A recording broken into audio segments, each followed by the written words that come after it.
আসসালামু আলাইকুম ওরহমতুল্লাহি ওবারাকাতু। প্রিয় মুসলিম ভাই ও বোনেরা, আমাদের অনেকেরই জানা উচিত, আমরা অনেকে প্রশ্ন করে থাকি যে যখন আমরা নতুন বিবাহ করি, আমাদের যে সহবাস শুরু হয়, তো সেই সময়তে আমরা কি দোয়া পাঠ করব। আসলেই এই দোয়াটি অত্যন্ত গুরুত্বপূর্ণ, প্রত্যেকটা মুসলমান নর নারীকে জানানো দরকার। কিন্তু বিশেষ করে যেসব যুবক যুবতীরা এখনও বিবাহ বন্ধনে আবদ্ধ হয়নি, তাদের জন্য এটা গুরুত্বপূর্ণ শিখে রাখা। কারণ যদি আপনি স্ত্রী সহবাসের সময়তে এই দোয়াটি পড়ে নিতে পারেন, তাহলে কিন্তু শয়তানের হাত থেকে আপনি রক্ষা পাবেন এবং আপনাদের মধ্যে কোনো রকমের ঝামেলা শুরু হবে না, এবং আপনার যে সন্তানটা হবে সেটাও কিন্তু নেক সন্তান হবে।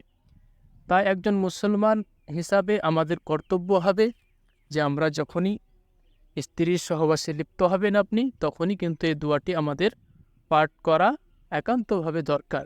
তো চলুন আজকে সেই দোয়াটি আপনাদের সম্মুখে হাজির করতে চলেছি। এই দোয়াটি আপনি পড়ে সহবাসে লিপ্ত হবেন, ইনশাআল্লাহ আপনি সমস্ত শয়তানের চক্রান্ত থেকে নিজেকে হেফাজত করে রাখতে পারবেন। চলুন দোয়াটি কি আমরা একটু দেখে নিই। স্ক্রিনের মধ্যে একটু লক্ষ্য করুন। বিসমিল্লাহি আল্লাহুম্মা জান্নিবনা শাইতানা ওয়া জান্নিবনা শাইতানা মা রাযাকতানা। এই ছোট্ট দোয়াটির অর্থটা কি একটু দেখে নিই চলুন। আল্লাহর নামে শুরু।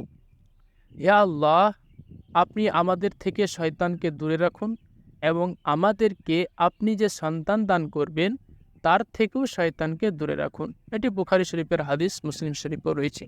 তো এখান থেকে এটা সংকলিত করা হয়েছে। তো অর্থটি কত সুন্দর আপনারা দেখেই বুঝতে পারলেন। যদি এই দোয়াটি আপনি পড়ে স্ত্রী সহবাসে লিপ্ত হন, তো ইনশাআল্লাহ আপনার সন্তান নেক হবে এবং শয়তানের ওয়াসওয়াসা থেকে বেঁচে যাবে। তো আপনারা এই দোয়াটি পড়ার চেষ্টা করবেন। আর এরকম কিছু গুরুত্বপূর্ণ দোয়া শেখার জন্য আমাদের এই চ্যানেলটিকে সাবস্ক্রাইব করে সাথে থাকবেন। ভিডিওটি দেখার জন্য আপনাকে অনেক ধন্যবাদ। আসসালামু আলাইকুম ওয়া রাহমাতুল্লাহি ওয়া বারাকাতুহু।